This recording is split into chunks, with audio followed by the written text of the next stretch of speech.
দেখুন, সময় পাল্টায়, ডিমের অভিমুখও ঘুরে যায়। এই দুদিন আগে শ্রমিক ভট্টাচার্য নিজের দলকে সতর্ক করে দিয়েছিলেন, আর ঠিক তাই হলো শীতলকুচিতে। তৃণমূলের প্রধানের কাছ থেকে টাকা নেয়ার অভিযোগে শীতলকুচিতে মণ্ডল সভাপতিকে ডিম ছুঁড়লেন বিজেপির কর্মীরাই। আমার শুধু মনে পড়ছিল, গত 2.5 মাস ধরে এই আশঙ্কাই তো দিনের পর দিন আমরা প্রকাশ করছিলাম এই অনুষ্ঠানে, প্রায় প্রতিদিন। দেখুন, 15ই জুন এই অনুষ্ঠানে ঠিক কী বলেছিলাম। আপনারা জানেন, স্রোতের সম্পূর্ণ উল্টো দিকে দাঁড়িয়ে দিনের পর দিন আমরা বলছি যে এটা ডেমোক্রেসি, এটা ডিমোক্রেসি নয়। এই ডিম থেরাপি বন্ধ হোক। তার কারণ, রাজধানীতে আমরা দেখেছি একটা সময় আপের একটা গোষ্ঠী, তারা কংগ্রেস নেতাদের বা বিরোধী দলের নেতাদের কালি ছুঁড়ত। সেই কালিতে কলঙ্কিত হয়েছিল কেজরিওয়ালের মুখও। সুতরাং আইন নিজের হাতে নেয়ার প্রবণতা মারাত্মক। কিন্তু এটা ঠিক যে বহু জায়গায় সত্যি সত্যি মানুষের পুঞ্জীভূত ক্ষোভ, 15 বছরের অত্যাচারের নিঃসন্দেহে সেইটার একটা বহিঃপ্রকাশ আছে। কিন্তু শাসক বলতে পারে না স্বতঃস্ফূর্ত জনরোষ আমরা কি করব। দেখুন, বিজেপি নেতারা মঞ্চের ওপর থেকে যা যা বলছেন সেটার বাস্তব রূপায়ণ কিন্তু দেখা যাচ্ছে না। ঠিক যেটা তোলাবাজির ক্ষেত্রে সতর্কীকরণে দেখছি, এই তথাকথিত ডিম থেরাপি রুখতেও সেই একই প্রবণতা দেখছি। সবটাই মুখেং মারিতং জগতে হয়ে যাবে না তো?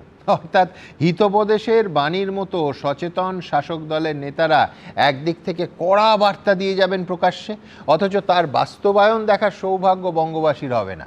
আমাদের ভয়টা সেইখানে। রবীন্দ্রনাথ কি বলেন? হ্যাঁ, মানে এটা আমরা সমস্ত বিষয়ে আলোচনা করে যেটা বুঝতে পারছি যে বিজেপির যে প্রতিশ্রুতি দিয়েছিল এবং যে বাস্তবতা আমরা দেখতে পাচ্ছি এই 2.5-3 মাসের মধ্যে, তার মধ্যে একটা বিরাট ফারাক দেখা যাচ্ছে।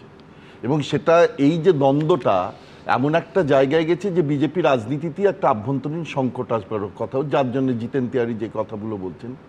দেখুন, বস্তুতপক্ষে কাটমানির বিরুদ্ধে, সিন্ডিকেটের বিরুদ্ধে জনরোষকে পুঁজি করে বিজেপি ক্ষমতায় এসছেন এবং তাদের মূল দিয়েই ছিল জিরো টলারেন্স, যেখানে ভরসা ইন, ভয় আউট হবে।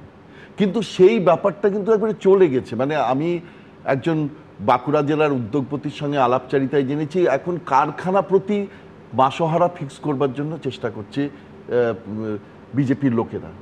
এমএলএ জানেন না, যেখানে দিলীপ ঘোষ বলছেন মধুচক্রে বা মধু, নতুন তোলাবাজির মধুতে সবাই আকৃষ্ট হয়ে পড়ছে।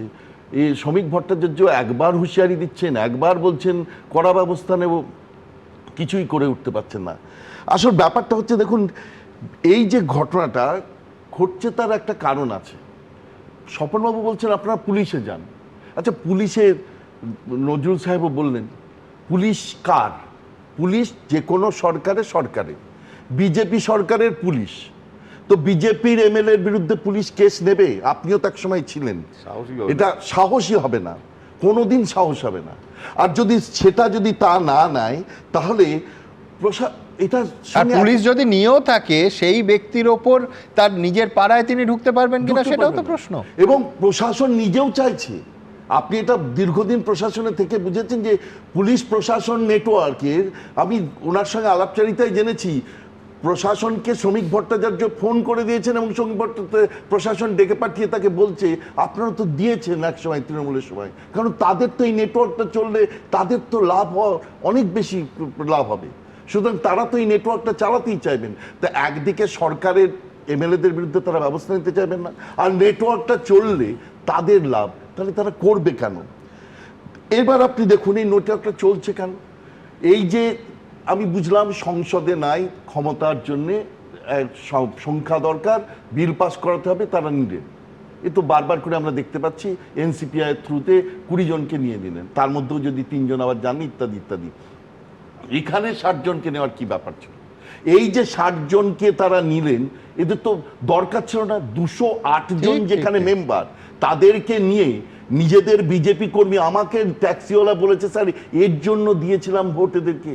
যে কাটমানি তোলাবাজি যারা করছে, তারা করেছে, তাদেরকে আবার জামাই আদরে গিয়ে বসিয়ে দিল। আমরা কোথায় যাব বলুন স্যার? তো বিজেপির কর্মীদের এই বিক্ষোভ, এই মানসিক ক্ষোভ, এগুলো তারা বুঝতে পারছে না, নেতারা বুঝতে পারছে না। আসলে এই ব্যাপারটাতে মানে একটা অর্থ ইজ ইকুয়াল টু ক্ষমতা, ক্ষমতা ইজ ইকুয়াল টু অর্থ, এটা হচ্ছে তৃণমূলের মডেল ছিল। সেই মডেলটা কিন্তু আবার আস্তে আস্তে মান্যতা পেতে শুরু করেছে। এইটা কিন্তু বুঝতে পারছেন এই শ্রমিক ভট্টাচার্যরা। এবং এই মডেল যদি এই ক্ষয়িষ্ণু মডেল, তৃণমূলের যে মডেল যার উপর দাঁড়িয়ে এত ঘটনা ঘটলো, ক্ষমতা ইকুয়াল টু অর্থ, এইটা যদি মান্যতা পায় তাহলে তিনটে বিজেপির সর্বনাশ হতে চলেছে এবং সেটা আমরা চোখের সামনে বসে বসে দেখব। প্রথম সর্বনাশ হচ্ছে, এখনো বিরোধী দল থেকে শাসকে উত্তরিত হয়নি। শাসক 3 মাস হয়েছে, শাসক নিয়ন্ত্রণ প্রতিষ্ঠিত হয়নি, এটা পরিষ্কার। প্রশাসনিক স্তরে পুলিশ এবং যারা আছে তারা এখনো তৃণমূলে যেরকম ভাবে চলছিল, আপনি তো বললেনই পুলিশদের ব্যবস্থা, সমীরদা বললেন পুলিশদের বিরুদ্ধে ব্যবস্থা নেওয়া হোক, তো পুলিশদের বিরুদ্ধে ব্যবস্থা নেবে কি করে? তারা তো এখনো শাসকের সেই নিয়ন্ত্রণই কায়েম হয়নি। এবং এটা যদি না করতে পারে, অর্থাৎ জিরো টলারেন্স এই প্রতিশ্রুতি যদি বাস্তবায়িত না করতে পারে, তাহলে কিন্তু ভবিষ্যতে আবার যে জিনিস, অর্থাৎ ওখানে উনি জিরো টলারেন্স বলবেন, এখানকার মানে বাস্তবে যে অ্যাডমিনিস্ট্রেটর তারা মানবেই না।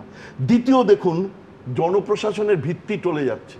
এই যে আমি ট্যাক্সিওয়ালার কথা বললাম, এরকম আমি তো 1, 2 জন 4 জন 5 জনের সঙ্গে মিশছি, আর কত লোক তাদের মধ্যে ক্ষোভ নিয়ে বসে আছেন, যারা প্রতি মুহূর্তে বুঝতে পারছেন তারা যাদের ভোট দিয়েছেন তারা ঠিক কাজ করছে না।